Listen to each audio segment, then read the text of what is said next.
அஸ்ஸலாமு அலைக்கும். Welcome back to our channel. எல்லாருமே எப்படி இருக்கீங்க? Hope you all are good.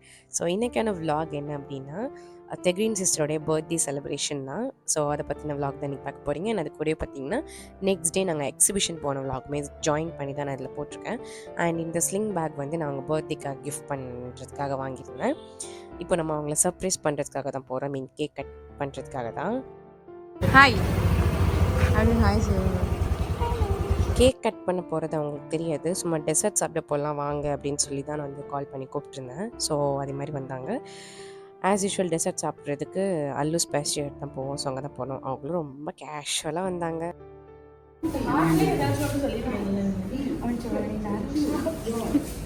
இந்த சர்ப்ரைஸ் பிளானிங்கை நம்ம கூட நரோஷ் அண்ணா வந்து ஜாயின் பண்ணியிருந்தாங்க. ஸோ நாகர்கோயில் செலிப்ரிட்டி இன்ஃப்ளூயன்சர் என்ன வேணால் சொல்லிக்கலாம். ஸோ அப்படி நாங்கள் கேக் ஆர்டர் பண்ணியாச்சு. இந்த கேக் டிசைனிங் வந்து நான் தான் சூஸ் பண்ணியிருந்தேன். இந்த மாடல் எனக்கு நல்லா பிடிச்சிருந்தது.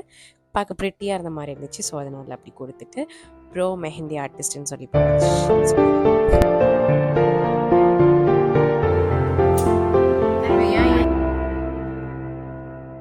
அப்படியே கொஞ்சம் ஃபோட்டோஸ்லாம் எடுத்துகிட்டு அப்புறம் கேண்டில் வாங்குறதுக்காக வந்திருந்தேன். ஸோ கேண்டில் கொடுக்க மாட்டாங்க. ஸோ அதை வாங்கிட்டு அப்புறம் கேக் கட் பண்ணலாம் அப்படின்னு சொல்லிட்டு தான் இருந்தோம். கேக்கை வளைச்சி ஃபோட்டோஸ் எடுத்துகிட்டு இருந்தோம். ஏன்னா இன்ஸ்டா ஸ்டோரி போடணும், ரீல் போடணும், அப்படி இப்படின்னு வளைச்சி ஃபோட்டோஸ் எடுத்துகிட்டு இருந்தோம். அண்ட் கேக்கோடைய ஃப்ளேவர் பார்த்திங்கன்னா பிளாக் கரண்ட் தான் வந்து சொல்லியிருந்தோம். ஸோ இது ஒரு நல்ல ஒரு ஃப்ளேவர். இது ஆக்சுவலி அல்லூஸ் பேஸ்ட்ரி அங்கேருந்து தான் ஆர்டர் பண்ணியிருந்தோம். அண்ட் அங்கே வச்சு தான் கட்டும் பண்ணுறோம். ஸோ அங்கே வந்து சரி கை தட்டுங்க.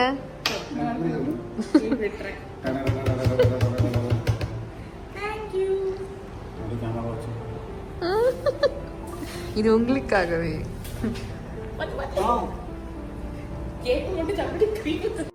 ரொம்ப நல்லா போச்சு. அண்ட் கேக்கோட டேஸ்ட்டுமே ரொம்ப நல்லா இருந்தது. அண்ட் தேங்க்யூ ஸோ மச் அல்லூஸ் பேஸ்ட்ரி. அவங்களுக்கு தான் தேங்க்ஸ் சொல்லணும். ஏன்னா கேட்குறோமா அதை முடிச்சு நாங்கள் அங்கேருந்து கிளம்பிட்டோம். ஏன்னா ரொம்ப லேட்டாக தான் வந்தோம். ஒரு 8 o'clock அப்படி தான் வந்தோம். ஸோ அதை முடிச்சு கிளம்பும் போது 9:30 ஆயிடுச்சு. ஸோ நெக்ஸ்ட் டே பார்க்கலாம். இன்றைக்கி நம்ம எங்கே வந்திருக்கோம் அப்படின்னா நாகர்கோயில் எக்ஸிபிஷனுக்கு தான் ஷூட் இருந்தது. ஸோ அதனால் வீடியோ எடுத்துகிட்டு அப்படி நம்ம போய் ஃபன் பண்ணிட்டு வந்துடலான்னு சொல்லிட்டு தான் வந்தோம். ஸோ இன்றைக்கி நம்ம கூட வந்து நரோஷ் அண்ணா வந்திருந்தாங்க. ஏன்னா அவங்களுக்கும் ஷூட் இருந்தது, எனக்குமே ஷூட் இருந்துச்சு. ஸோ அதனால் 3 பேர் வந்திருந்தோம்.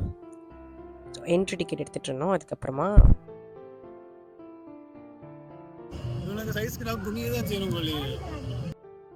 ஃபர்ஸ்ட் வந்து அவங்க ஷூட் எடுத்துகிட்டு இருந்தாங்க. ஸோ நமக்கு ஃபேஸ் ரிவீல் பண்ண முடியாத ரீசன்னால் இந்த மாதிரிலாம் எடுக்க முடியாது.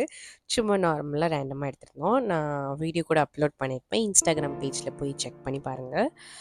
அண்ட் அதுக்கப்புறம் நாங்கள் உள்ளே போகிறதுக்காக வந்தாச்சு. அண்ட் நல்லா ரஷ்ஷாக இருந்தது. ஆக்சுவலி உள்ளே வரும்போது டிக்கெட் எடுத்துகிட்டு உள்ளே செக் பண்ணிட்டு தானே அலோவ் பண்ணுவாங்க.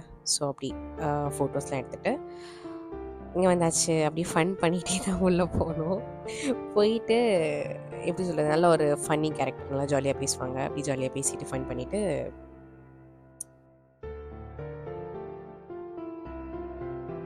என்ன பண்றீங்க? எங்க வந்திருக்கீங்க? நம்ம நரோஷா ப்ரோவோட ஷாஜகான சாரி மும்தாஜ் தேடி வந்துருக்கோம். வீடியோ சொல்லிட்டு போச்சா எதுவும் வராது. சொல்லி எதுக்காக நீங்க கொஞ்சம் தாஜ்மஹால் பத்தி நான் வந்து சும்மா 2 பேரும் கூப்பிட்டாங்களே வந்தேன். அப்படிதான் புரிச்சுக்க கூடாது. உங்களுக்கு மும்தாஜ் தேடி வந்திருக்கீங்களா? அந்த பாயிண்ட் கேட்க வந்து ராஜினி யாரோட கண்டல அப்படியே நான் சொல்லிருக்கேன். நாளைக்கு அவங்க அப்புறம் பாப்பாங்க அந்த வீடியோவை. யார் பாப்பா? உங்க மும்தாஜ் உங்களுக்கு கல்யாணம் பண்ணி பாப்பாங்க. மும்தாஜ் எங்க இருக்காளோ யாருன்னு இருக்காளோ. அப்படியே அந்த அண்ணனை வச்சு ஃபன் பண்ணிவிட்டு சும்மா ஒரு சின்ன ஒரு ஃபன் தான் அப்படி பண்ணிவிட்டு அதுக்கப்புறமா அகெயின் ஷூட் ஸ்டார்ட் ஆகிடுச்சு. இங்கே எல்லாமே எடுத்துகிட்டு இருந்தோம். அண்ட் ஷூட் இருந்தனால எனக்கு வந்து vlogக்கு வந்து கேப்சர் பண்ண முடியல. அதான் பெரிய ப்ராப்ளமாக இருந்தது. ஏன்னா நம்ம நார்மலாக ஷார்ட்ஸ் போடுறப்போ வந்து போர்ட்ரேட்டில் தானே வீடியோ கிளிப்ஸ் எடுப்போம். பட் vlogக்கு வந்து லேண்ட்ஸ்கேப்பில் எடுக்கணும். அதனால் ஸோ அதில் கான்சன்ட்ரேட் பண்ணும்போது இதில் வந்து கான்சன்ட்ரேட் பண்ண முடியல. ஸோ அப்படி இப்படின்னு வந்து எடுத்தாச்சு. அப்புறமா இனி ரைட்ஸில் தான் போகணும். பட் நம்ம நார்மலாக வந்துருந்தானா ஒரே ஐடியாக குதிச்சிருப்பேன் நான் ரைடு பக்கமே. பட் வந்து இப்போது வீடியோலாம் எடுக்கிறனால அதெல்லாம் பண்ண முடியல. ஸோ அதுக்கப்புறம் எல்லாமே வந்து நம்ம என்ன சொல்கிறது ரவுண்ட் பண்ணணும்ல, அதுதான் நடந்தது இங்கேயுமே. இல்லை நார்மலாக வந்திருந்தாலும் நம்ம டேரெக்டாக கேம்ஸ் அப்படின்னு போயிருப்போம். பட் இப்போது வீடியோ ஷூட்லாம் எடுக்கிறனால எல்லாத்தையுமே எக்ஸ்ப்ளோர் பண்ணிட்டு இருக்கோம். தண்ணியில விழுந்துச்சு.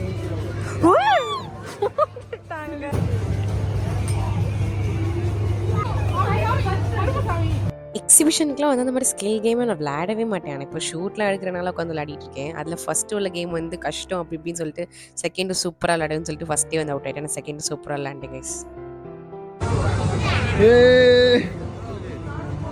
ரெண்டு பேரும் ஒரு வழியா ஏதோ பார்ட்டிசிபேட் பண்ணி கேம் விளையாடி 2 வாத்து வாங்கியிருக்காங்க. 2 வாத்து முட்டைங்க. பர்வீனும் ஐயோ பேக் வந்து போச்சு. பர்வீனும் தகரின்னு போறாங்க. என்ன ஆகும்னு ஆஃப்டர்ல பார்க்கலாம்.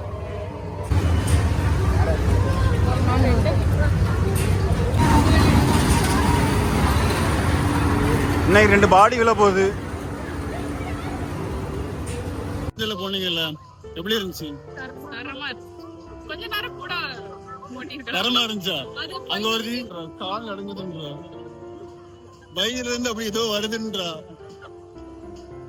சீரியஸாக இந்த வாட்டி ரைடெல்லாம் செம்ம த்ரில்லிங்காக இருந்தது. செம்ம த்ரில்லிங்காக இருந்துச்சு. அதுலேயும் அந்த அது என்ன கொலம்பஸா வா வேற மாதிரி கைஸ். அது வந்து செம்ம த்ரில்லிங்காக நான் எக்ஸ்பெக்டே பண்ணல. ரொம்ப லாஸ்ட்டுன்னு லாஸ்ட்டில் போய் உட்காந்தேன். ஆனால் அந்த வாட்டி ரொம்ப ஹைட்டாக ரொம்ப பெருசாக இருந்துச்சு அந்த இது ஜெயிண்ட் வீல்னு வயலில் இருந்ததுன்னு கொலம்பஸ். அண்ட் ஜெயிண்ட் வீலுமே வந்து நல்லா இருந்தது. ஆனால் என்ன அந்த கொலம்பஸில் த்ரில்லிங்காக போனனால ஜெயிண்ட் வீலில் ஏறினப்போ எனக்கு அப்படியே வாமிட் வர மாதிரி ஆயிடுச்சு. அப்படியே கொஞ்ச நேரம் அப்படியே சைலண்ட்டாக உட்காந்துட்டேன் கைஸ். எப்போண்டா வீட்டுக்கு போவோம், வாமிட் வர மாதிரியே இருந்தது. ஏன்னா அடுத்த ஒரு ஷூட் இருந்தது எனக்கு. ஃப்ரோசன் பாட்டில் அங்கே ஆஃபர் போட்டிருந்தாங்கல்ல, ஸோ அது ஒரு ஷூட் இருந்தது. அங்கேயும் போகணும். ஆனால் இப்போவே இங்கேயே எனக்கு கண்ணு கட்டுதே, வாமிட் வர மாதிரி இருக்கே, அப்போ அங்கே போய் எப்படி டெசர்ட் ட்ரை பண்ண போகிறோம் அப்படின்னு ஒரு கவலையுமே இருந்தது. அதுக்கான அது வந்ததை பர்ஃபெக்டாக முடிக்கணும். நான் 3 ரைடு போகணும்னு நினச்சேன். அதே மாதிரி நாங்கள் 3 ரைடுமே போயிட்டு ஃப்ரோசன் பாட்டில் போய் ஷூட்டும் முடிச்சுட்டு சாப்பிட்டுட்டு பாட்டிலெல்லாம் புறக்கிட்டு வந்துட்டோம்.